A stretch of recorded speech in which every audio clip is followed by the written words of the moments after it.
Hello there, darts fans, and welcome to the Darty Party Podcast, a brand new darts-related podcast keeping you up to date with the latest news, interviews, and discussion topics from the PDC. Now, my name's Tom Beresford at Tom Sports Journal on Twitter, and it's my pleasure to welcome all new listeners to the show. At this time, I'd like to introduce my new co-host, Henry Cheel, at the Henry Cheel on Twitter. Now, Henry is an aspiring golfer, which I'm sure you've read all about his book on the Stolen Durant. Henry, firstly, hello and welcome to the Darty Party Podcast. Thank you very much, Tom. Can't wait to get this started, to be honest. I'm a big fan of most podcasts in the darting world, whether it's BDO or PDC. Should be a fun episode. So firstly, Henry, let's touch on the Czech Darts Open, the inaugural Czech Darts Open from the weekend in Prague. It was a strange sort in a positive sense. It had everything. It had obviously, it was swelteringly hot weather. Hughes winning his first PDC ranking title, and with it, sneaking into the World Match Play. Stephen Bunting reaching his first PDC European Tour final.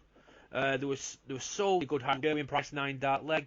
Glenn Durant had the 110 average in the first round. It was a fantastic tournament for the first time in Prague, wasn't it? Yeah, definitely. I only caught bits of it because I was busy during the weekend, but from what I saw of it, it was a great introduction to darts in the Czech Republic, and I'm sure there'll be many more fantastic tournaments in years. And just like you're saying, many talking points throughout the weekend. Obviously, it's just a really good inaugural Czech Darts Open. Let's just touch on the first round because there were some great games in the first round. I mentioned Glenn Durant's average of 110 in his 6-1 victory over Daniel Larsson in the opening round. What a performance that was. Yeah, definitely. Obviously, recently he signed with Target, and that becomes an emotion these days. People didn't really know how long it would take him to adjust to those darts, and it seems like he's playing really well with them. We could see him performing more of those performances in the future. Yeah, and speaking of the European Tour again, obviously Corey Cadby making his debut in a European Tour event. You wouldn't have thought, though, by the way he played this weekend, it took a great performance from Mervyn King to see him off after he defeated the likes of Meikle Smith in a whitewash win over Vezel Naim in the first round. Yeah, Cadby's European Tour debut, I didn't believe it at first because it seems like he's been around for ages now. But of course, he played really well on his debut, and Mervyn King definitely impressed, and it seemed like he could adapt really well with the high temperatures inside the actual venue itself. Yeah, now let's move quickly into the second round. Yet again, there was some great matches. Keegan Brown knocking out the World One Michael van Gerwen for the second time on the trot on the European Tour. Yeah, that was another brilliant performance, and I read leading up to that, MVG was on holiday leading up to that before the actual tournament got underway, so maybe it could have been a reason for him losing out to Keegan Brown in that last leg decider. Yeah, the seeds continue to fall throughout the tournament. I mean, Joe Cullen going out 6-3 to Chris Dolby, Peter Wright losing out 6-4 to Stephen Bunting, and the seeds just continue to fall over the course of the weekend. If I remember, when we reached the semi-finals, there was only Simon Whitlock that was the remaining seeded player in the tournament, and the remaining 3 players had never even won a PDC European Tour event, which was quite interesting. Yeah, definitely. It just shows you the standard of PDC. Like always, it always surprises us. And of people, I was surprised it was Whitlock that was the only seeded player left because he hasn't really set the world afire. Yeah, there were several year. Players that had a great weekend. Danny Noppert, quite impressive. He had a great weekend. Jamie Hughes, of course, winning the tournament. That was obviously his first ever PDC title. So what a way to win your first title. £25,000. And I mentioned there about the World Match Play. It must have been going through his head when he got to say the quarter, the semis. It must have been playing in his mind that I could get in the match play here. I just need to keep playing well. And his finishing was superb, wasn't it? Yeah, definitely. His aiming at top 20 was just one in most of the games in the later stages of the tournament. And of course, with him in the match play now, despite it seemed like he was quite far away off before the tournament even started, just shows you like darts PDC is just unpredictable these days. And good on him for making the match play as well as winning his first title. Yeah, I spoke about Keegan Brown beating Michael van Gerwen, of course, and he did follow that up with a run to the semi-finals, only just losing out to Stephen Bunting, which Keegan himself admitted that he just ran into a wall. The heat, the temperature, playing so many games in one day just sort of got to him in the end. It was Stephen Bunting who took advantage of that, and Jamie Hughes with a fantastic performance against Simon Whitlock. 7-3 victory, a convincing victory for Hughes, and his double really did win him that tournament, especially on double top. I remember Jamie's interview after the final, and he said he didn't feel like he could miss it. Yeah, exactly. Just I give a lot of respect to him for, well, not only just winning the actual event, but his doubling was flawless, and I give respect to that despite the amount of heat it was actually in the venue itself. And I think he's definitely going to be a shout in the future tournament now. It's got over the line. Yeah, he has got such a good throw, Jamie Hughes. There's very little that can go wrong with it. It's a very aggressive, solid, straight, narrow throw that there's not a lot can go wrong. I mean, when he was in the BDO, he was playing really well. He was getting to finals, but he's running to Glen Durrant every single tournament. And we're seeing at Hughes just how good he was. I mean, there was 109 plus averages on the spin when he won his tour card. Went to the UK Open, did well there. On the Pro Tour, he's been averaging some huge numbers, but not quite getting the rub of the green, running to players like Ian White and players on the top of the forms. It was only a matter of time before Jamie Hughes won something like this. Yeah, definitely. When I saw him at Q School, obviously, like you said, he's been playing really well, and he won his tour card deservedly, obviously. And I've noticed him in the Pro Tour that he's just been consistently playing well, but not getting past the final line or getting to the later stages of the tournament, like the semis or even reaching the final. And now he's obviously won something of the world of good, and I think he'll definitely start to be more consistent. Yeah, and obviously both YOZZA and Glen Durrant came over through Q School in January, and they're both at the World Match Play, and they're both pretty much in every single TV tournament for the rest of the year. And old Jamie Hughes actually overtook Glen Durrant in the criteria for the Grand Slam. So Jamie Hughes will be looking at the European Tour finals, the European Championship, the Grand Slam, the World Match Play, the Grand Prix. Both of those players will be in all those events, the World Championship, the Players Championship finals. There's so much money to win there. I mean, Durrant's in the top 64 now, Hughes is in the top 67 in the world. So by the end of the year, both of those players could be in the top 32 quite easily. Yeah, exactly. And I think both players have just adapted really well to the PDC. Both are brilliant players, and great to see them doing remarkably well. And if there's still any haters out there about doubting the BDO players or former BDO players now, then it just shows you that you can actually do well with PDC. And I think as we're almost near the end of the Pro Tour, even though there's still a lot of more events to go, but there's more TV tournaments going up with more prize money, like you said. I definitely think both of them could make the top 30 if they get a few good runs, like in World Match Play and World Grand Prix, respectively. Yeah, and I do think, Henry, pretty much every player that's come over from the BDO, especially this year, has done well. Mark McGuinness hit a 9 darter on tour, had some good runs. Scott Baker's reached several semi-finals and a final. Jamie Hughes, a winner now on the PDC circuit. Glen Durrant, 2 times won it. So it just shows that people who BDO, and they do have some really good players. I mean, we can go on all day about players who have been in the BDO and done well and come up to the PDC, but people don't understand the likes of Phil Taylor and some of the players in the world all came through the BDO system.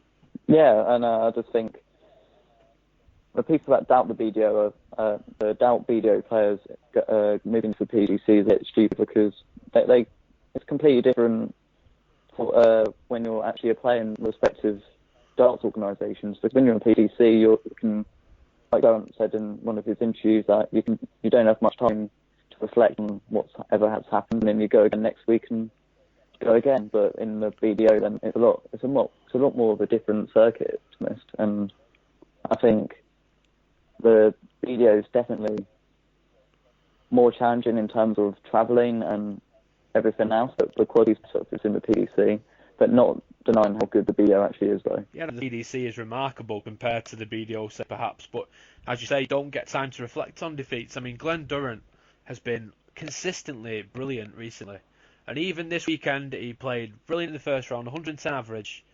Then he runs into Gerwyn Price, who hits a 9 dart leg at the final to win the match. And Glen Durrant was 3-0 up in that match and missed a few darts at double for a 4-1 lead.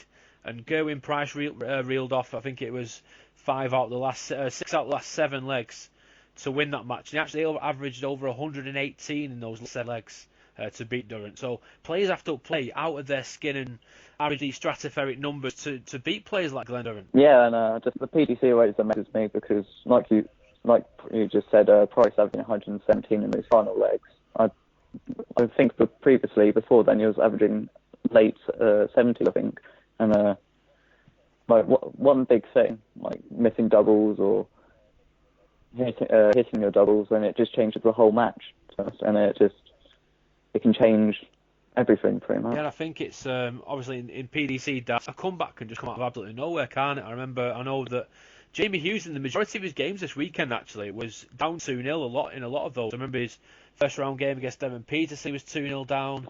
In the final against Stephen Bunting, he was 2-0 down. Against Whitlock, he was 2-0 down. So I think there was a pattern emerging in a lot of Jamie's performances where it sort of took him a few legs to settle into the game, and then he thought, right, that's it, you're not getting another opportunity because I'm going to win this match, sort of attitude. Yeah, no, I think the PDC is all about resilience, to be honest, because, like you said, like if you are a few legs down, then it's going to be really difficult to get up.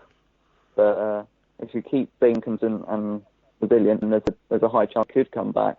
It's all about timing. So then finally on the last word on the Czech Darts Open, congratulations to Jamie Hughes, and I will be chatting to Jimmy later on the show as he calls in the show to have a quick chat with us. Let's quickly move on to the Betfred World Match Play, which takes place in just under 3 weeks' time, and we do now have the confirmed field for the historic event taking place from July the 20th to the 28th at the Winter Gardens. Of course, the top 16 players from the order of merit qualify for the tournament automatically. Michael Van Gerwen, Bob Cross, Darrell Gurney, Gary Anderson, Michael Smith, Peter Wright, Gerwin Price, James Wade, Mensur Suljovic, Ian White, Simon Whitlock, Dave Chisnell, Nathan Aspinall, Johnny Clayton, Darren Webster and Adrian Lewis. There's the top 16, and then we have Pro Tour order of merit qualifiers: Christoph Ratajski, Jeffrey Svan, Ricky Evans, Chris Dobie, Glenn Durrant, Danny Noppert, Joe Cullen, Max Hopp, Steve Beaton, Mervyn King, Stephen Bunting, John Henderson, Jermaine Watamina, Keegan Brown, Jamie Hughes and Vincent van der Voort. Now, what a lineup that is, Henry. Yeah, definitely. And the Pro Tour names from the top 16, I think, all have a good chance at making the later stages of the tournament. And especially Ratajski, Durrant, Hughes and Keegan Brown, I think they're definitely people to watch out for. As well, obviously, after last year. Yeah, I think there could be a number of shocks on the cards for the first round. Obviously, we mentioned about Jamie Hughes there. What would there be the odds of Jamie Hughes drawing Ian White the amount of times they've locked on in 2019? Probably very high, to be honest. Like you say, though, there's so many dangerous players there. Christoph Ratajski, a 4-time winner of a PDC ranking event, going in there as a Pro Tour order of merit unseeded qualifier. Now he will be extremely dangerous, won't he? Yeah, definitely. I really like Christoph, and I think he's a really quality player. And he's it's evident to show how good he is when he won the double header in the Players Championships at the end of last year.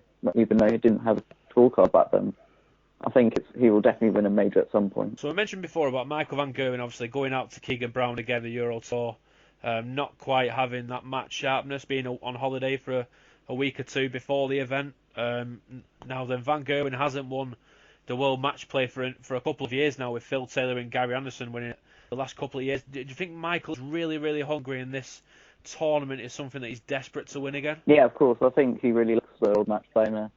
I remember him saying in an interview earlier in the year that he wanted to win this one more than most others, as he hasn't won it for a few years. Definitely think he has a chance, like always. He is the favourite for every tournament. So. But it is such a magical tournament, isn't it? I mean, I'm in the 30s now, I've been going near enough since I was 12, 13 years old. It's very local to me. It's just got a magical feel about the place. The venue, the crowd are on top of the stage. It's such a nice setup. The weather's nice. It's middle of summer.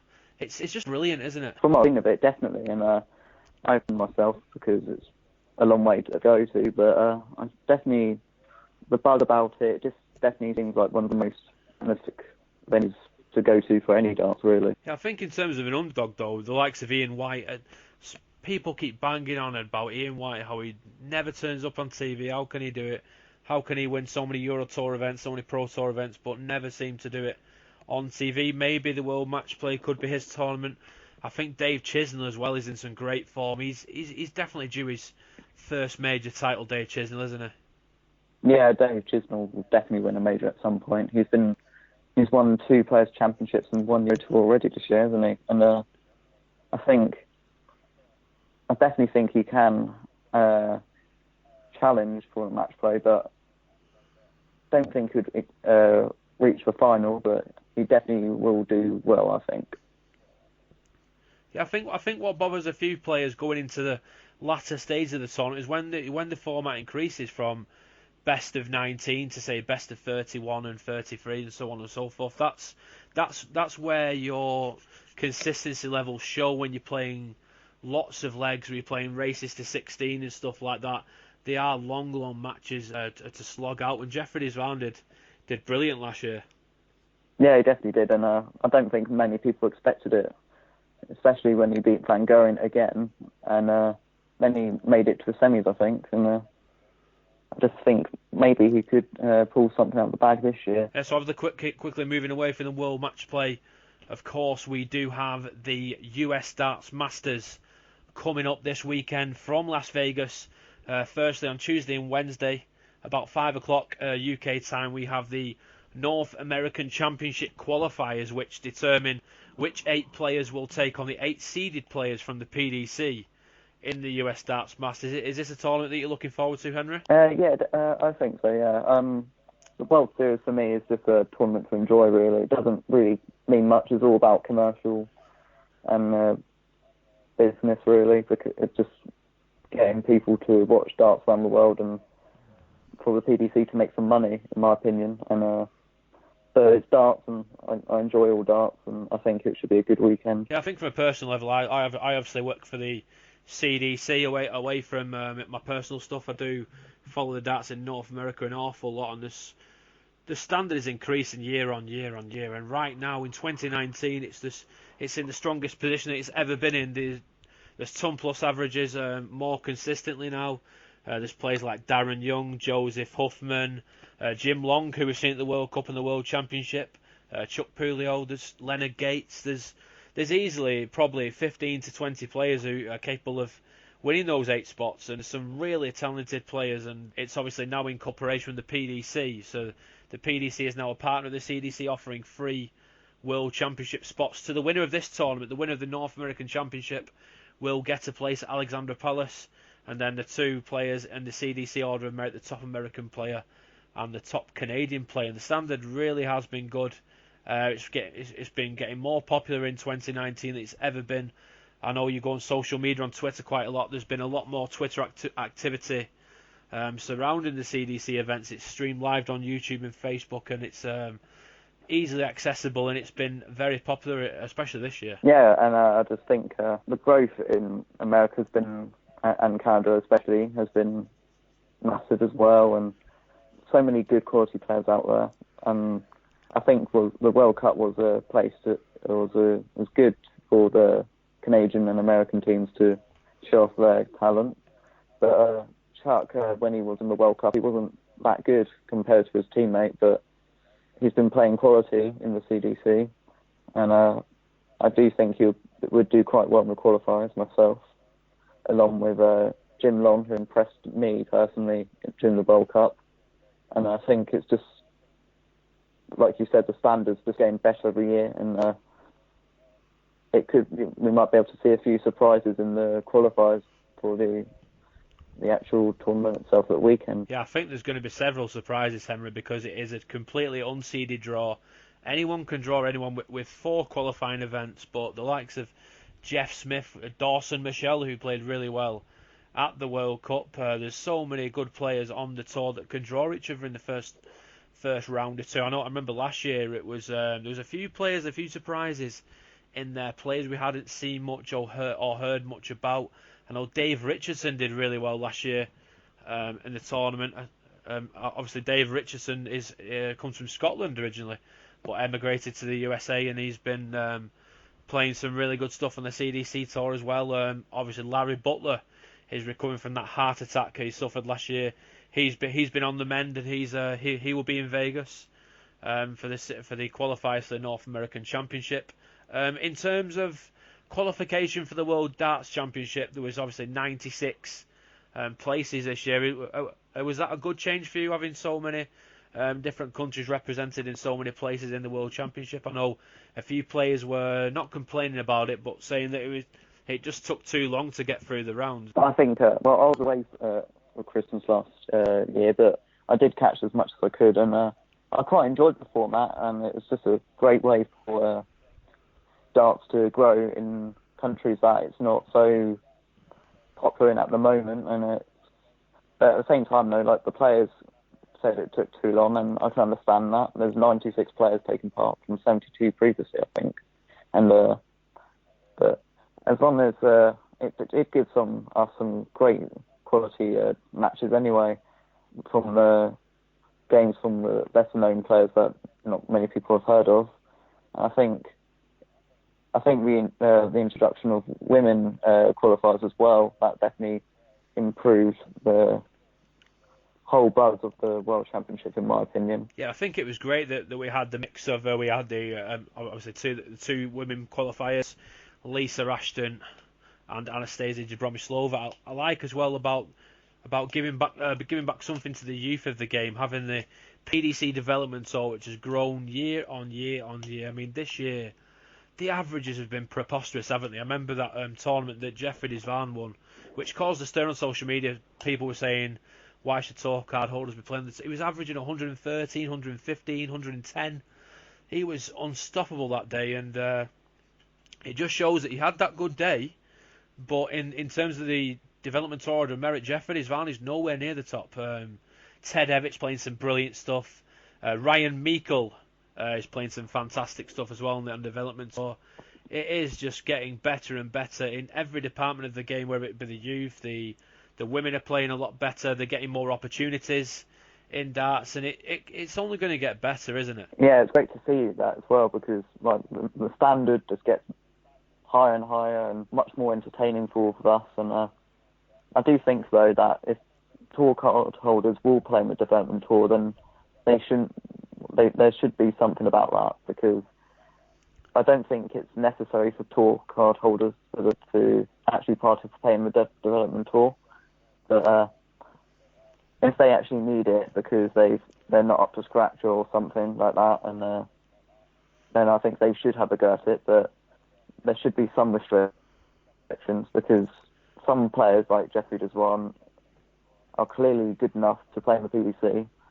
There are others that might need a bit more to practice their floor game, like Luke Humphreys, for instance, who's been playing pretty good since his World Championship run, but it all depends, and there should be some restrictions on that, in my opinion. Yeah, because in my view, you're only going to get better if you're playing against better players, and that's what the development tour is all. That's what Rod Harrington brought it in for the best players in that age group to push each other and develop as players. But I do understand that the likes of Jeffrey and stuff like that, they've been on the development tour for a long time. They've been probably on there for 6 or 7 years, for about 6 years.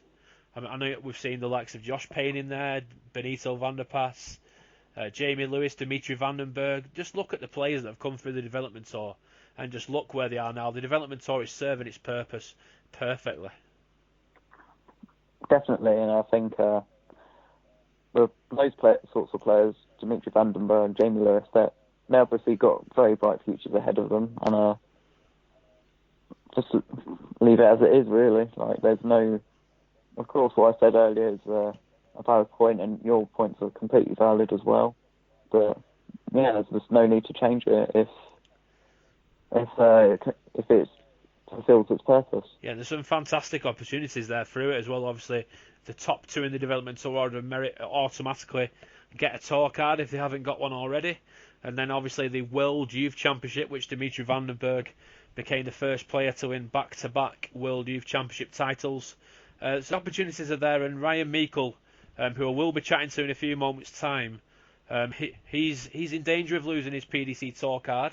But if he does finish in the top two of the development tour, then he will obviously regain his tour card, because he was saying to me earlier actually that his sole purpose this year is to finish in the top two of the development tour. He wants to play well in the Pro Tour, but his main target is to come in that top two of the development tour and win his tour card, and by that route, because the tour is so unforgiving. I mean, I think last time out in the Players' Championship events, Ryan Meikle, he played 3 matches, and all 3 matches went 6-5. He won 2 of those and lost 1 of them. So the talk can be so unforgiving, especially in those 11 leg matches where they do go to the decider and you're against the throw.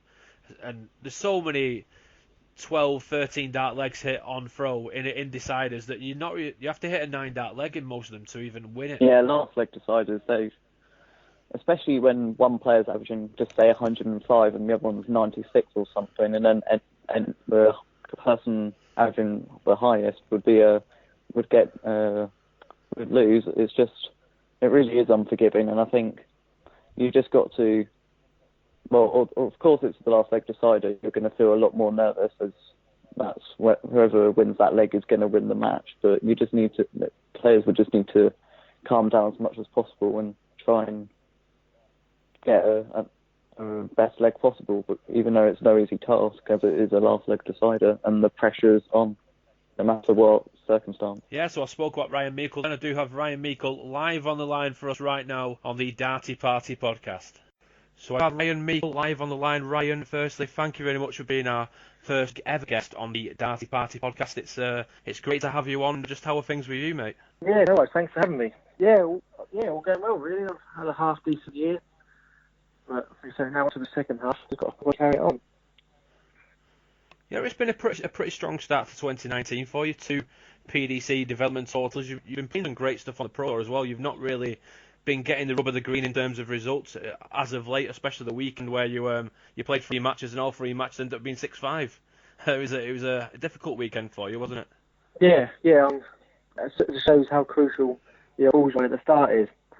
And like you say, sometimes they do well, sometimes they don't. But yeah, the developer really is my main thing, and to try with that all come back for next year. Yeah, it's crazy because you obviously had your talk out. This is your 4th year. You lost it in 2017, got it straight back in 2018 on the through Q school, and over the 4 years, just sort of sum up for us how crucial experience is really, because you've had to come through 6-5s and suffer defeats and sort of bounce back and get yourself. And it took you a while to get started on the PDC Pro Tour, because I remember you saying in a recent interview a few years ago that it took you a while to get used to playing and used to being around all the big names in the PDC, didn't it?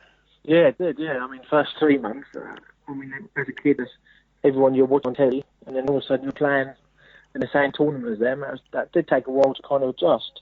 But I've always done steady, really. I've never kind of been as high as I probably wanted to. Or I've always kind of just missed out on the top 64. I've always been finishing the 70th, 75th in the rankings, and it's just trying to get that one big breakthrough, I suppose. So what's the target or your sole aim for the rest of the year? Is it to finish in the top 2 of the development, or is that your sole target? Yeah, that was my main target. But so I think at the moment I am on course to win my tour card back. It's just, I mean, also the top 2 get you in the World Championship in December, and that'd be a massive dream come true for me as well. But I'm trying not to think of that. But it's just getting my tour card back for 2 years is the main aim for this year. And just little things like Players' Championship, I'm in that at the moment as well. And I've missed out. I think there was one year I missed out by the very last tournament where 2 players get into the semi-final who weren't near, and that kind of was a bit of a kick in the teeth. But so yeah, if I maybe got a TV one, that'd be great. Yeah, I think as well obviously a different way to get up the rankings is through qualifying for as many European Tour events as you can. You've played on the European Tour already in 2019. Just what do you make of the European Tour and the atmosphere at these events? Yeah, I love the Euro Tour. I mean, it's a shame I haven't been in many this year. It's just like playing on a big stage and plenty of cameras and big crowds, which we don't get to experience very often. And they're a massive help towards all of them if you can qualify. But this year I haven't really qualified for one, so it'd be nice. I know there's not too many more now. If I could get in a couple more, it's surprising how much that can boost you up. Yeah, so just speaking of the PDC Players' Championship events, it's fair to say, looking at your form in 2019 and last year, you're not really the sort of player to average 110 one game and then average 86 the next. You are quite consistent in that low to mid 90s range. You might throw the odd ton plus average, but you are pretty consistent in the way you're playing. You're averaging about 92 after 16 events, so you must be happy with the consistency levels. And it's just getting the green in those 6.5s, isn't it? Obviously, like you say, the bull off is so important. Yeah, I mean, when I look back, I've been fairly consistent, that's probably down to, I mean, this year I've really put the effort in. Really, I probably haven't practiced as much as I should over the last few years. And but yeah, if you can average mid 90s, you can seriously have a good run in these tournaments. But it'd be nice to be a bit higher. But it's going on so far. Yeah, just speak to us as well about the PDC development tour. Obviously, you've always said already that the top 2 of that order of merit will get you your tour card back, a place in the World Championship. Is the World Youth Championship as well something that you want to be doing well in? Obviously, more TV access. You get to play on live on stage, and obviously, if you win that, you can get to Ali Pali that way as well. And is the World Youth Championship something you're looking to do better in? Yeah, it's another tournament. I mean, I've never really done that well enough for some reason. I think I had last 16 last year, but yeah, it's another chance to get into the final. And I've proved myself, and I've won 4 or 5 titles now and there. So on that one good day, I could get to the final. And like I say, that one final could lead to the World Championship. That could then lead to keeping your tour card. And like I say, it's just that one big breakthrough can really kickstart your career. But yeah, I think the youth tour is brilliant. I've got a few mates I do it with. I've never really took it that serious while having a tour card. There's a lot of weekends away. Whereas this year, that's a good chance for me to win my tour card back. And I'm lucky enough. I'm still young enough. I can still play in it, and hopefully that can do me a favour. Yeah, just talk about the standard on the development tour. It is quite phenomenal, isn't it? The amount of good players on the tour that can average over 100 on a consistent basis. I remember that day where Jeffrey Desvan averaged 114 in some of his games and won that, which caused a bit of a stir on social media. People were saying that should tour card holders really be allowed on the development tour? There's cases for both sides. There's obviously running into JDZ in that sort of form. If you're playing in your first ever development tour, it can be a bit daunting, but at the same time, it does improve you playing against better players, doesn't it? Yeah. No, I'm the same. There is cases for both sides, but there is a case maybe you could get punished for being good, for being that age to play in the development tour. But I think maybe it's something like if you're top 64 on the order of merit, maybe then you shouldn't be able to play in it. But yeah, like I said, there's sides for both. But I mean, I've been the same. I've lost first round a couple of times to someone you've never heard of, and they can throw 90 plus averages, and kind of people think, well, how has he lost that? Who's he? And the stand is just ridiculous now. You can't take anyone for granted, or you say you will lose. Yeah, I remember the last lot of PDC development tour matches. You played Bradley Brooks in a fantastic game where you both scored really well, both finished really well, and that's just the sort of games you come to expect on the development tour, coming up against really good young players who are just there to beat each other up, and it is very competitive, isn't it? Oh yeah, it's scary now, really. And I think I drew Brad first round in one of them. It's probably one at night. And them sort of games, they're just 50-50. Whoever takes the double first. But yeah, I think people probably think it might be easier than what it is. I mean, some of the averages it's just getting higher and higher, really. People are putting more hard work in. And yeah, I mean, there's quite a few tour card holders on the youth tour now, I think. Yeah, and I think what sort of highlights just how good the tour is that a lot of these tour card holders, they don't win a lot of these development tour events. And apart from, say, Dimitri Vandenberg, who's won a lot of them. I mean, Josh Haney didn't win a lot. Jamie Lewis didn't win a lot of them. Benito Vanderpass.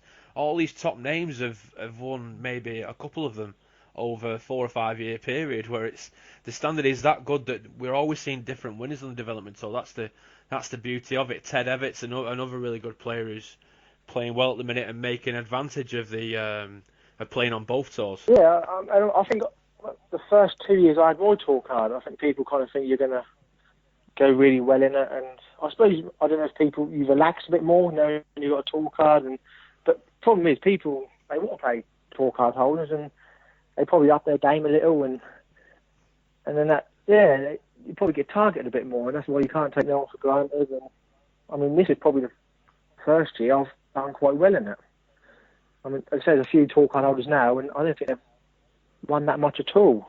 And that just proves how hard it is. Obviously, I can understand that the PDC Development Tour days are really long, aren't they? Obviously, if you don't do well in the first event, it's a pretty long wait until the second event starts, isn't it?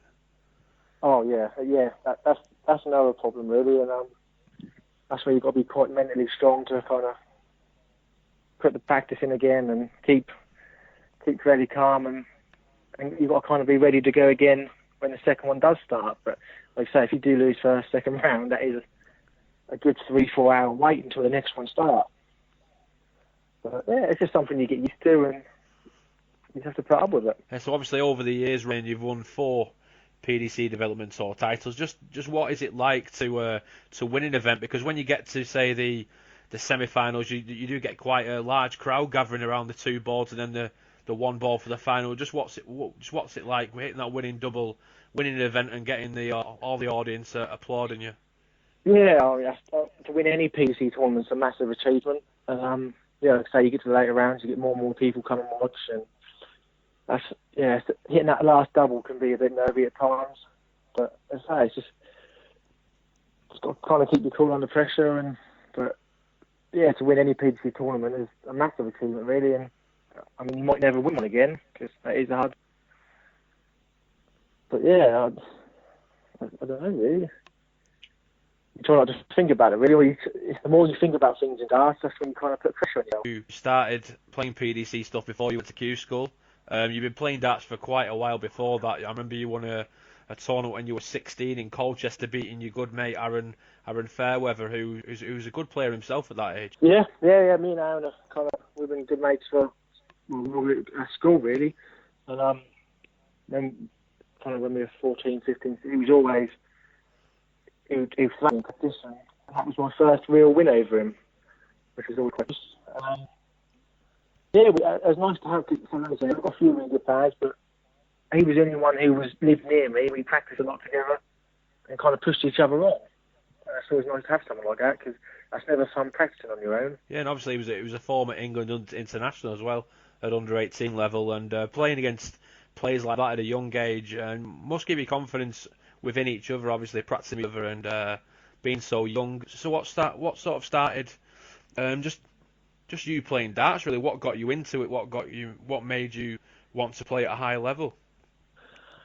Well, yeah, like I say, I kind of kicked on a bit when I was playing from a young age, but I never really got quite consistent until I was maybe 17, 18, and I could never do the development tour due to working weekends. I'd done 1 year, and I think I qualified for the World Youth Championship on the very last tournament. I got to the semi-final, which made me qualify, and that kind of extra money and winning a few opens, I might as well give Q school a shot. And so I went and done Q school, not expecting nothing, and funny enough, I got through, and I didn't expect nothing really. But no, I got through the Q school, and I went there with literally no ambition to get a tour card. That's just purely an experience thing, and yeah, it paid off really because I ain't looked back since. Yeah, and obviously it was fantastic when you got your tour card the first year on. You say that you weren't expecting to get a tour card, but you must have been confident throughout the day. You must have felt, right, I'm going to do this. You must, at some point in that day, you must have felt confident about the way you were playing and that you could do it. Yeah, and the thing that helped as well, I think I had fairly hard draws the whole day. I had a few people who just lost their tour cards, and I think I beat a few of them, and I think it was when I got to kind of the last 16, last day. If anything, I was more thinking, well, I've got a fair good build up of points here to kind of build on. I could go close here, but then I kind of got better as the day went on, and then I got to the last day, I played Dennis Smith, and because he was fairly slow, and I've probably played the game of my life really, which I probably couldn't think I could do. Yeah, it took a while to sink in. So obviously on days like that, are you the kind of player who wants your family and friends there, or just wants to sort of be in the zone and just be out by yourself through games like that? Yeah, no, I always have at least one. Like my dad normally travel around everywhere with me, and my brother sometimes. And I always like to have one of my, either my brother or I have a few friends who come locally, and it's always nice to have someone with you. I've been a couple of times on my own, but I suppose that's just a support thing, really, and you can kind of look at them sometimes if you're not playing so well, and they can give you some, they know what you're doing if you're going too slow, or trying to tell you that not further quicker, and it's surprising that always seems to work. So then, Ryan, obviously away from the PDC stuff, do you play many local competitions? I know you play Super League. You have done for quite a few years now. I play Super League. Maybe I don't play probably half the season, just over half, when needed.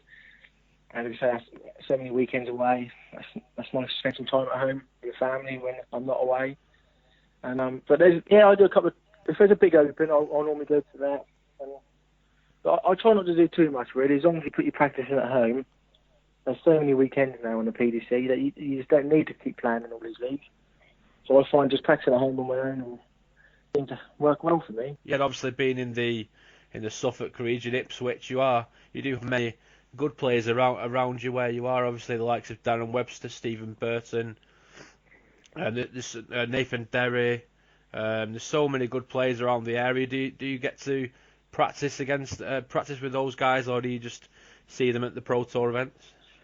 Yeah, we do. We do a little bit. We don't do as much as we should, really. As we're all kind of, there's half an hour between us, and it's just trying to get a good venue. So we always say we should meet up and practice, but we don't do it as much as we should. But on the PDC events when we're all there, we always in the mornings we're always together practicing, and we help each other out then, which is it's always handy and quite good, really. Have a good laugh. Yeah, and it must be great as well to have the likes of Mervyn King and Darren Webster around you as well. Obviously, Mervyn King is pretty much as one of the best players ever to come up with Norfolk, along with Peter Wright, of course. Obviously nowadays, do you sort of look up to those guys when you were younger? Yeah, definitely. Yeah, I think when I was about 13, 14, and I was playing in a local tournament, and Peter used to come, and he was before he made his big break, and that's something you could look at and kind of look up to him and try and do the same, because he was doing local tournaments, and here he is now. I wouldn't mind following his success. I remember years ago when Peter Wright and Mervyn King won the Gold Cup pairs. What a team that was. Yeah, I know. That's funny when you see that picture as well. They look completely different. But yeah, as you say, I won the Suffolk Super League singles. Some like Mervyn's on that and Peter, and yeah, it's quite scary really to think that they at one time when they were younger they were playing in the sort of leagues that I was. Okay, so obviously, Ryan, away from the dart stuff, you are a barber. You work full time. Are they quite flexible? Obviously, with the dart stuff, with the weekends away, is your employer quite flexible on your weekends? Yeah. No, there's two of us in the shop, and I'm self-employed, which is handy, so I can have all the time off I need. And yeah, it looks great with it, really, because there's so many weekends I'm away now, which seemed good for when you miss some time at work. But he loves dark as well, so he understands it, and I think he enjoyed it, so he'd come away sometimes and have a few weekends away. But no, I'm really lucky, because if you had a normal full-time job, you just wouldn't have enough holiday to do all these weekends to have them off. Yeah, so obviously now we've got a couple of weeks away before the next Players' Championship events. What will you be doing before now and then? Will you be upping your practice levels, or playing some local competitions and stuff, or just relaxing and taking some time away? Yeah, no, I'm really up in my practice at the moment. I've got myself in a good position. I think there's only 2 development tours left now in this year before the cut-off. So I really am putting effort in more than I ever have. And I say this year I've paid off a little bit so far. So I've never been a massive practicer. I've been kind of not wear myself out, but I really am doing more than I ever have. So that makes you look forward to going away on weekends as you feel more prepared. So then, Ryan Meikle, it's been an absolute pleasure chatting to you this evening for the Darty Party podcast, and I wish you all the best for the rest of 2019. Lovely. Thank you very much. Thanks for having me. Cheers. So a huge thank you there to Ryan Meikle for joining us here on the Darty Party podcast. It was an absolute pleasure. A very grounded young man, a very talented young man. Thanks again to Ryan there. So Henry, final word then on the Czech Darts Open. It was a fantastic tournament, as we said. Another new winner on the PDC Tour. We've had many new winners on the PDC Tour as of late. Who is the next player who you maybe fancy to go on and win their first PDC Tour title? Jose de Sousa is certainly one of those names that may come up. Yeah, I think De Sousa, either De Sousa, McGeaney, or Ryan Searle will win something soon enough. All of them are great players, and I think they're both all adapting very well to the circuit. I think they can all win something in the near future. Yeah, I spoke there about Jamie Hughes, obviously your 2019 Czech Darts Open champion. I am joined live on the line by YOZZA right now. So I'm pleased to say I'm joined live on the line by the Czech Darts Open winner from the weekend, YOZZA Jamie Hughes. Thanks for chatting by, mate. Dropping by, mate. It's always a pleasure chatting with you, and a massive congratulations on a personal note from myself and all the team involved here at the Darty Party podcast. Yeah, thanks, mate. Pleasure to talk to you so close after the win. I've just got back. Literally just got through the door 5 minutes ago, and straight on the phone to me, mate. Yeah, it's been a fantastic weekend, wasn't it? From the Friday right through to the Sunday evening. Just talk us through your weekend, really. Obviously, that 6-0 victory over Adrian Lewis on Saturday, that was fantastic. You played clinical stuff all the way through, especially on the doubling. That double top really did win you the title, as you said last night. Yeah, I seem to have a lot of confidence going for double top because I knew I was hitting it quite regularly, and but I think all my finishing all weekend, there was a lot of ones where I hit it with my last dart as well, which is that's how you can break your opponent down as well, because he's probably thinking that he's most of the half the time I'm coming back, but I was pinning a lot with my last dart as well. And, yeah, just a great weekend. They start the best. It was the best performance against Devon Peterson, but obviously the result with Adrian, and then I think the one that really kicked me on was the white match. It was so close, and then just to pull a 13 dart leg out on my throw, in the deciding leg, that filled me full of confidence for the rest of the weekend. Yeah, no, obviously that game with Ian White, 5 apiece. You hit a 140 there to leave tops. He's on a finish, and then you ping it with your first dart in such a close game with so much riding on it. You've got 3 darts at tops in your hand. Just what were you feeling in that moment to go through to the semi-finals? Yeah, just I have a little routine I do before. If I have 3 at tops in my hand, I take an extra couple of seconds just to stare the double down a bit. You know what I mean? And like I say, I do like top, especially with 3 in my hand, because as the way my darts lie, if I do go above, I'm normally really good markers to hit it with a second or third. And I think over the course of the weekend, Jamie, as well, you showed a lot of resilience. There was several games over the weekend where you were in a position where you were 2-0 down. Remember the game against Devon Peterson, you were 2-0 down. You were 2-0 down the final to Stephen Bunting.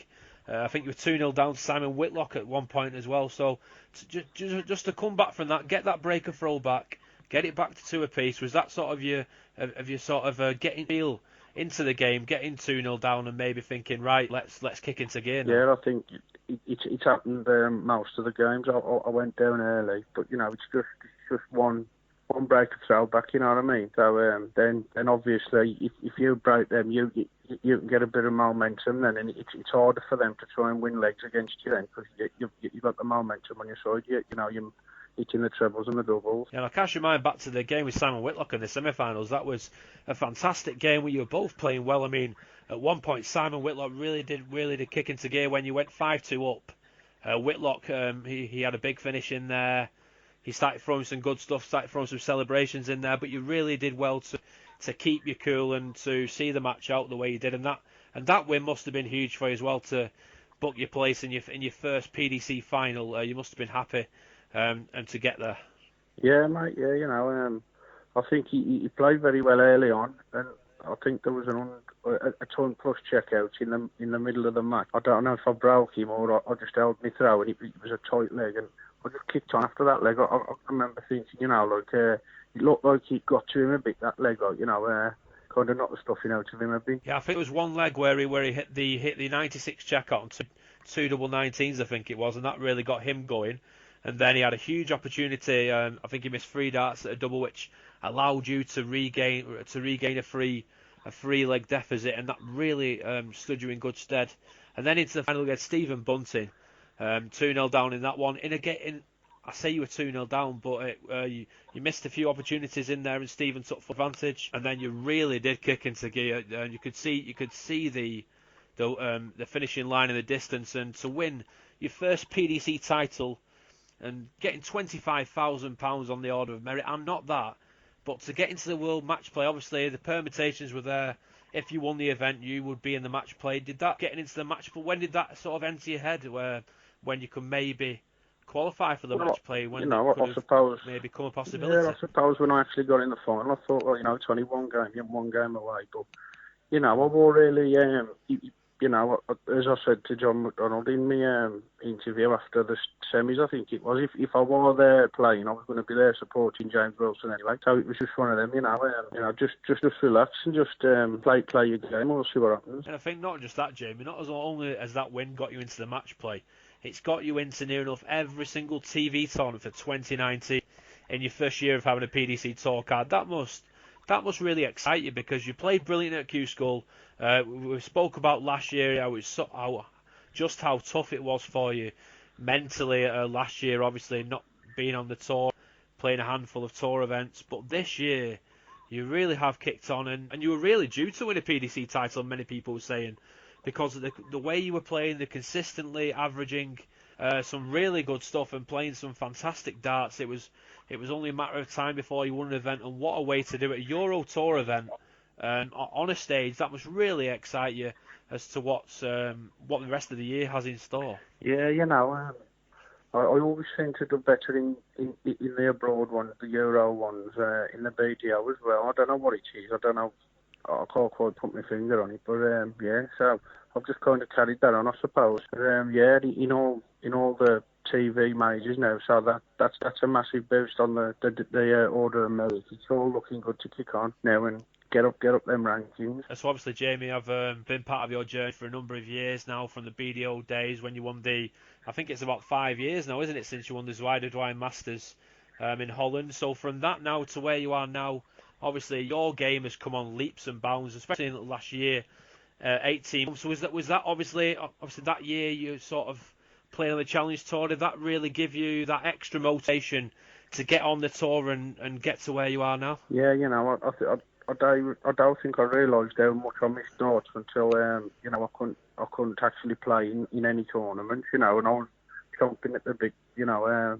I kind of probably took it all for granted over the years before. So yeah, it gave me a real hunger and desire for the game, you know, that I wanted to get a tour card and get back to doing what I've done best. And obviously you played on the BDO tour for so many years. You're pretty much underachieved by your high standards, because obviously you reached the final of the World Masters, semi-finals of the World Championship. You've run into Glenn Durrant in a lot of those games, and to see you and Glenn doing so well now, you're both in the match play and both in pretty much every single TV tournament. It just shows the strength of the BDO and the players coming over to the PDC. I mean, look at this year. Mark McGeaney's hit a 9-darter on tour, reached the last stages of a lot of PDC floor tournaments.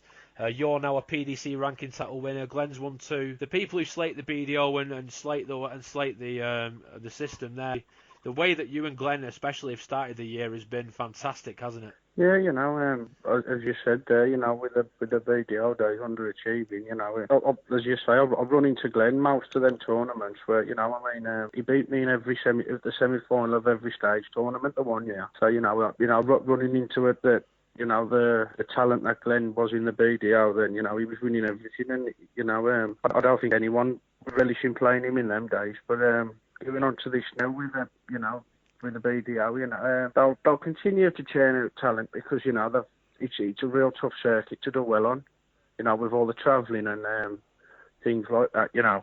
So they'll continue to create good talent, you know. It's time will tell who can make the grade and who can't, you know. Yeah, and I think just touching on you and Glenn there, you have faced off several times. You played each other on the Euro Tour, you've ran into each other in Euro Tour qualifiers, and they've been brilliant games, haven't they? Yeah, you know, it feels like I'm getting closer to him now than I was in the BDO, you know. But every time I played him in the BDO, it was hard for me to win legs, never mind make a threat of winning a game. But now they all seem to go to the deciding leg. So I'm getting close to him, you know. I'll hopefully next time I can beat him. You've made such a good start, though, to this year, Jamie. What do you find this run of form you're on, your consistency is fantastic. You're producing these high averages, especially at Q-School, when you average those 309 averages on the spin. You must feel so good about the way your game is at the minute. What would you put that down to? What's giving you that extra 5 or 10% this year? Yeah, I think that the level of competition. You've got to play a lot, or you ain't winning. You know, that's all I'm putting down to. The fact that, you know, in the past, if I'd have been playing the way I am now, I'd have probably took my foot off the gas after 3-4 legs, thinking I'm in foul there. But now you can't, because, you know, these players on the Pro Tour, you know, you give them an inch and they take a mile, so you have to just keep your foot on the gas. Yeah, you must be looking at, obviously, a lot of players are not really bothered by averages. Are you a player, when you've played well, you come off and look what you've averaged? Because you have produced some fantastic averages this year, haven't you? Yeah, you know, in the early parts of the year, you know, every time I played, I seem to be having good ton plus averages, but I was losing, and now I seem to be having, like, you know, not so many ton pluses, but, you know, it's effective darts now. I think I've kind of got in my head now what I need to do to win games, rather than, you know, before it's up with the mentality, you know, play well, and if you play well enough, you'll win. Now, whereas I'm thinking, you know, I think I know what I have to do to win when to hit them crucial doubles. You know, you have to put pressure on them early on your throw. Make sure you hold your throw. That's vital. You know, if you get broke, you know, that's when you're in trouble.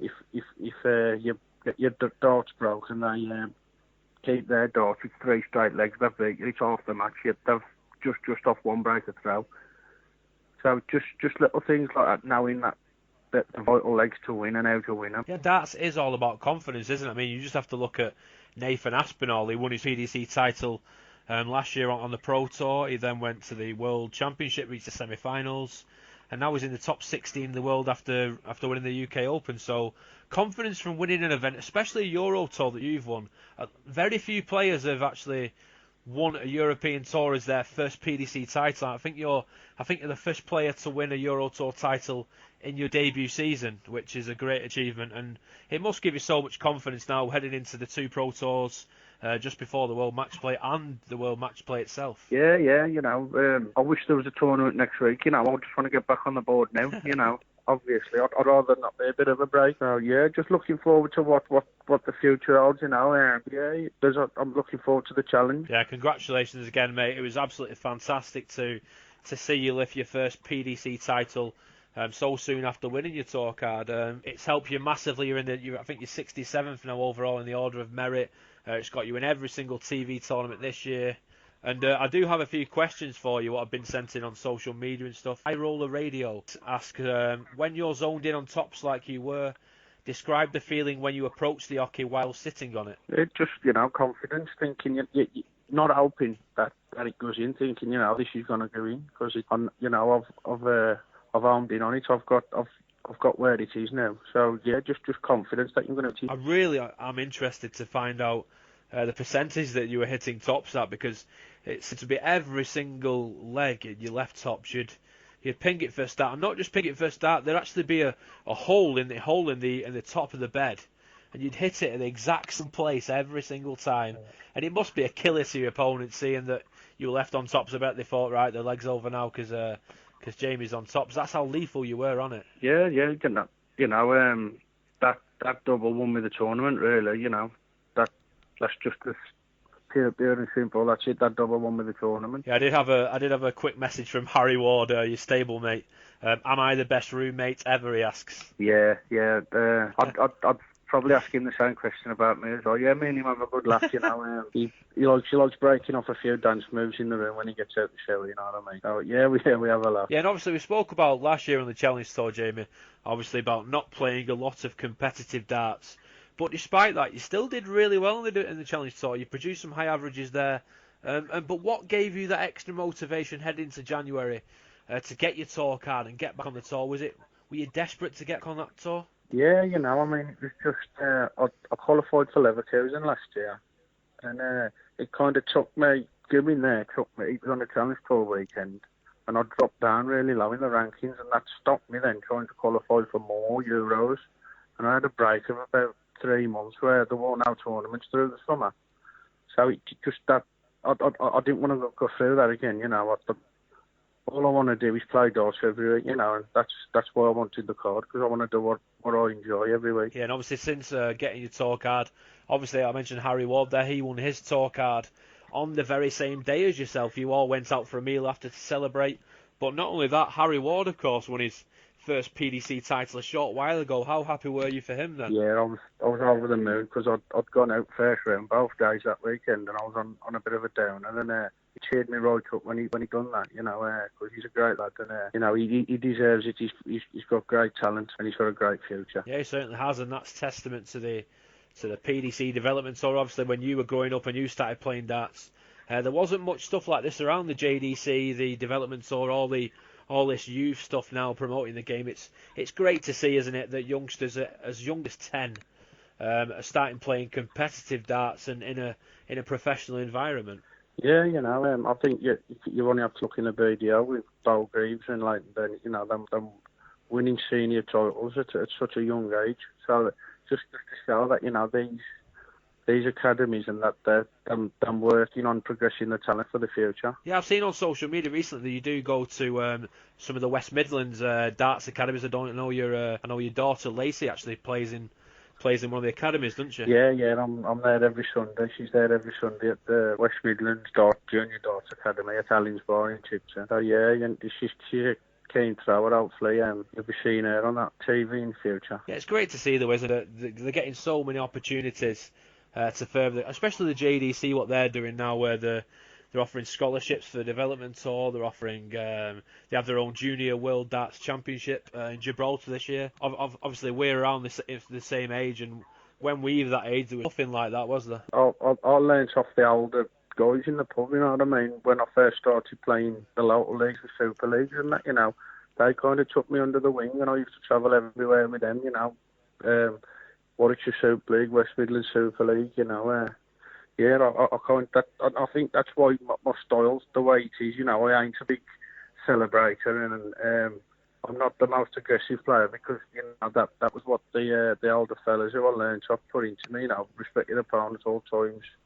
You know, before if you're going to celebrate, shake their hand before you do it. You know what I mean? Always respect your opponent. So Jamie Hughes, YOZZA, it's been an absolute pleasure as always, mate. And I'm absolutely delighted to see you lift your first PDC title, and I hope we have a great few weeks, mate, leading up to the World Match Play. Yeah, thank you, mate. Cheers. So, Henry, before we do end the show, obviously we've got the US Darts Masters, which we touched on briefly earlier on in the show. Obviously, Michael Van Gerwen, Rob Cross, Darryl Gurney, Gary Anderson, Peter Wright, Gerwin Price, Michael Smith, Nathan Aspinall making his debut on the World Series. Who would you have to win that tournament? Obviously, they've got the jet lag, the time difference, the weather. Just how would it affect the players before the match play as well? Do you think some players may suffer with any jet lag or anything like that heading into the tournament? I think a few players would suffer, but it all depends really on the day itself, because we can't really predict the weather on that day and how that would impact, or jet lag as well, because it affects everyone in different ways. But if I had to pick someone to win it, it would either be Aston or Price. I think they would be the underdogs, other than the usual Mike Van Gerwen, Anderson, Cross.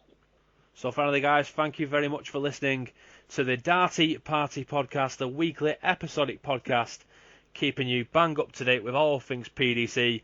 I've been Tom Beresford, that's Tom Sports Journal on Twitter, and at the Henry Cheel, Henry Cheel. It's been an absolute pleasure, and we'll see you all next week.